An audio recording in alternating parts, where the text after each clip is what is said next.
Hello po mga kababayan, si Dante Maravillan. Pinapakalat na naman po ng mga DDS yung video ng PGMN founder na si Franco Mabanta. Diyan yun, Mr. Maravillas, pinanood mo. Ba't ko panonoorin yun? Malinaw na defense mechanism ang ginagawa ni Franco Mabanta para pagtakpan yung kanyang kasong extortion na final laban sa kanya mga kababayan ng kampo ni Martin Romualdez, yung pagtangka niyang mag-extort, mangikil ng 350 million. Malinaw po. Ngayon, gumawa ng pinakabagong pinakabago. Luma pala yun. Luma yung mga akusasyon ng bagong video para gamitin sa propaganda laban kay Martin Romualdez. Binabaliktad mo lahat ang kwento. Kaya hindi ko na pinanood kasi alam na natin kung ano yung agenda mga kababayan. Typical na strategy tulad ng kanyang mga kaalyado. Binabaliktad yung mga kwento para pagtakpan yung sariling kasong kinakarap. Ngayon, bagong video niya, a love letter to Ferdinand Martin Romualdez daw. May lakas pa ng loob na programa sa kanyang social media page mga kababayan. Sagutin mo muna sa husgado yung dokumentado na kinasangkutan po ninyong kasong extortion. Di ba po, mga kababayan? Walang pagkakaiba kay Sara Duterte. Ina-accuse yung gobyerno ng corruption. Siya mismo, hindi pa sinasagot yung corruption allegation. Parehas mga kababayan ng strategy. Malinaw na distraction, deflection mga kababayan sa sarili niyang kasong kinakarap. So, it is a desperate attempt ni Franco Mabanta mga kababayan para pagtakpan niya yung kanyang sariling problema. Imagine, tinawag niya sa kanyang video si Speaker Martin Romualdez, the single most corrupt politician daw, yung dating speaker of the 21st century. Ano ebidensya mo? Inugot lang niya sa hangin. Tulad ng kanilang mga akusasyon, sa unang 90-minute video, puro lang aligasyon at kinahoy na mga balita. Ayan tuloy, pati yung mga kinahoyan nila, mga kababayan na mga TV network, nag-file ng kaso sa kanila. Yung kwento niya, puro kwentong barbero mga kababayan sa flood control. Iskandal laban kay Martin Romualdez.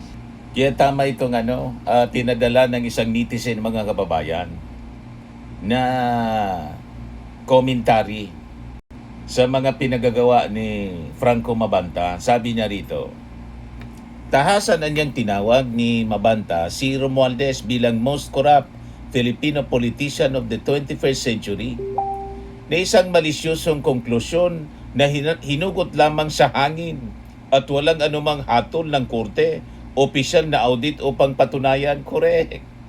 Wala man po na official document na nagsasabing si Martin siya yung pinaka-corrupt sa 21st century na opisyal. Saan man yan mga kababayan nakuha? May nabalitaan na kayong ganyan? Hinugot lang sa hangin. Puro lang guni-guni. May institution man lang mga kababayan or isang agency, local or international, na nag-establish kay Martin Romualdez bilang isang pinakang corrupt. May hatol yung korte na nagsabing si Martin Romualdez pinakang corrupt? Wala. Yung ombudsman may hatol? Wala. So saan niya kinuha mga kababayan ang akusasyon na si Martin pinakang corrupt Filipino politician other than siya man lang yung nagsasabi? Kasi siya, kinaso ni Martin Romualdez ng pangingikil sa kanya ng 50 million. Kaya nga siya nahuli sa isang entrapment na kinasa ng National Bureau of Investigation. So, puro kwentong barbero mga kababayan sa issue ng flood control. Inaakusahan niya si Martin na bilang mastermind. Paano mo nasabi? Ano yung kahawak mong dokumento na nagsasabi na si Martin Romualdez isang mastermind? Asan yung mga documents na nagsasabi, nagtuturo kay Martin Romualdez na isa siyang mastermind? Pakita po ninyo. So malinaw po na isang katang-isip lang ang kanyang mga pinagagawa sa video para gumanti kay Martin Romualdez kasi siya nahuli sa isang entrapment at temporarily nakakalaya siya because nag-post siya ng bail. So para magmukhang biktima siya, pa-victim. Pinalalabas mga kababayan ni Mabanta na ginamit ni Martin Romualdez yung kapangyarihan nito upang utusan yung National Bureau of Investigation na mag-imbento ng faking operasyon para daw siya gipitin at pigilang magsalita. Sino bang pumipigil sa iyo magsalita? Magsalita ka lang ng magsalita. And in fact, di ba nirelease mo yung video? So ang ibig sabihin, yung 90-minute video mo, hindi man pinigilan. Di ba nirelease mo na, panood namin? At ngayon, nagsasalita ka uli, gumawa ka ng video, may pumigil ba sa'yo? Wala. Magsalita ka lang, magsalita. Walang pumipigil sa'yo, magsalita ka ng magsalita. Pa-interview ka pa. Parang yung mga nagrarally po na martial law na niya at patay na yung demokrasya. Paano patay na? Na kayo nga, daldal ng daldal yung mga nagrarally ngayon. Tapos gumawa ng kabaong, tapos pumasok yung isa sa kabaong. Ito, simbolo daw na patay na yung demokrasya. Kung patay na yung demokrasya, hindi wala sana kayo diyan, pinagdadampot na kayo. Yan o.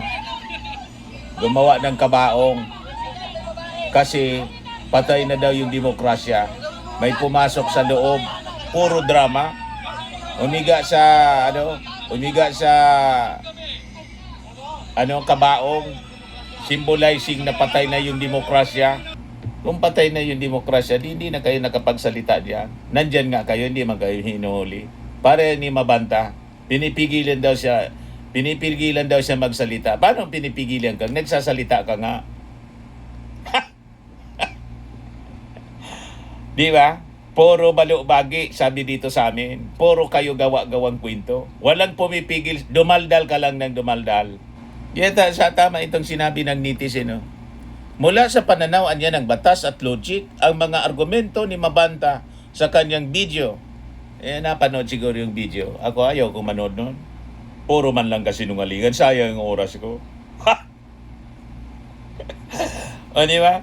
Hindi niya tatayo sa anumang korte. Ang kanyang mga depensa ay maituturing na juridically hollow at walang legal na bigat dahil sa mga sumusunod na puntos. Kakulangan na niya sa prerogative of evidence, mapanirang paratang. Sa ilalim niya ng batas, he who alleges must prove correct. Nag-akusa ka ng korupsyon na laban kay Martin Romualdez. Anong ebidensya mo? Maglabas ka ng ebidensya, hindi yung kinahoy mo lang na mga kwento-kwento. Di ba? Si Martin may ebidensya. Bakit? Yung extortion po, markado yung pera na ginamit sa entrapment. So may ebidensya si Martin Romualdez ng pangungutong na final sa inyo po. Pero kayo, anong ebidensya ninyo other than yung kwento ninyo? Anong dokumento ninyo? Wala.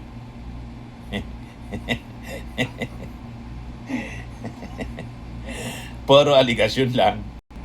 So ang video niya ni Mabanta ay purong mga ad hominem at circumstantial na propaganda lamang. Ang kawalan ng admissible evidence ay nagpapatunay na ang mga ataking ito ay hindi lehitimong pamamahayag kundi elemento ng blackmail o libelous defamation na ginawa upang magsilbing panakot para sa kanyang pangingikil. Malamang ma-filean pa ng other yung extortion. Ang susunod na kaso niya, cyber libel.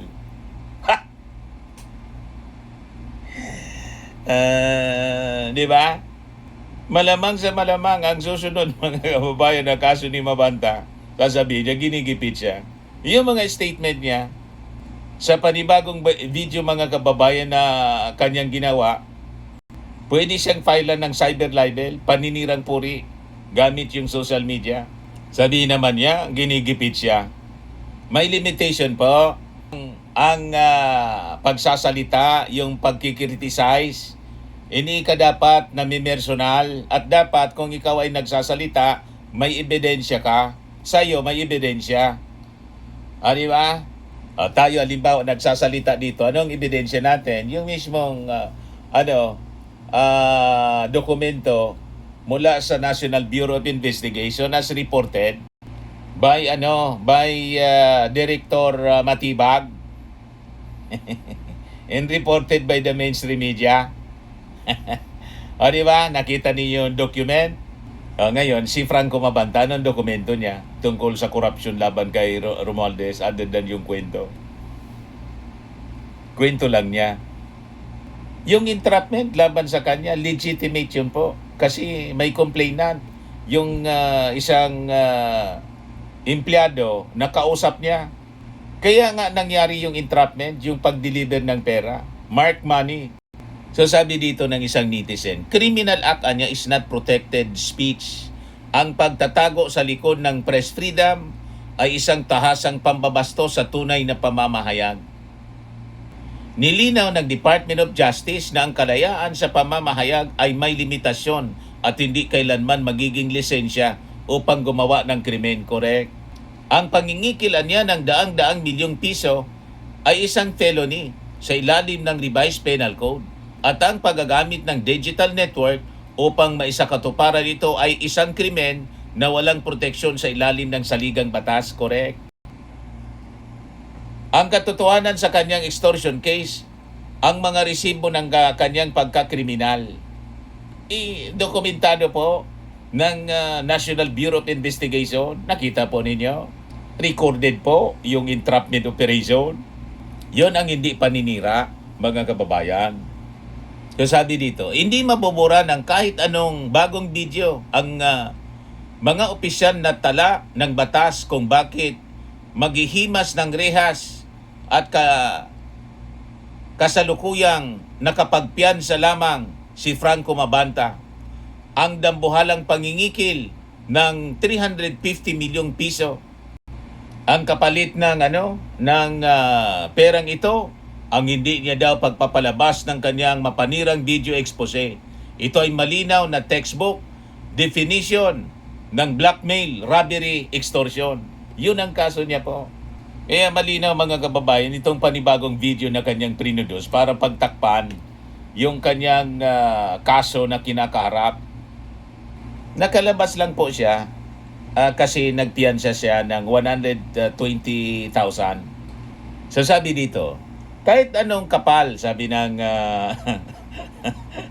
sumulat nitong commentary, isang netizen po, kahit anong kapalan niya ng mukha ang ipakita ni Franco Mabanta sa kanyang mga bagong video, hindi kayang takpan ng kanyang maingay na propaganda. Ang maletang may 75 milyong mark money, ang selyo ng NBI entrapment at ang katotohanang siya ay isang suspect sa extortion case na nag-anyong mamamahayag. Correct.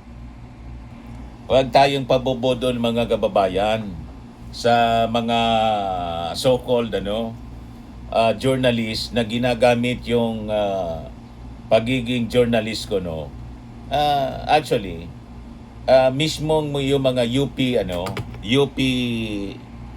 professors sa journalism and the mainstream media, hindi po kinikilala itong si Mabanta as isang taga-media, journalist. Ang tingin sa kanya, isang political operator, political propagandist, political mercenary. Yan ang tingin sa kanya mga kababayan. Ginagamit yung social media para sa, yun na nga po yung kaso niya, extortion. Yan o. Editorial ng Inquirer. Inquirer ito, Philippine Daily Inquirer. May 11, 2026. A propagandist, not a journalist. Ito yung report ng Rappler. Arrest of PGMN founder Franco Mabanta. What we know so far. Si UP professor, journalism professor mismo, Danilo Araw, ang nagsabi, Mabanta's case has nothing to do with journalism. Si Mabanta niya, hindi sa journalist, is a political propagandist, a political operator. Kaya pag nagpanapaniwala pa kayo dyan sa taong yan, iwan ko na lang. Ibig sabihin yan, may na yung kuha ninyo, komprehensyon. Di ba, mga kababayan? Sabi ni Araw, Mabanta is not a journalist but a political operative, sabi po ni Professor Journalism Professor Danilo Araw.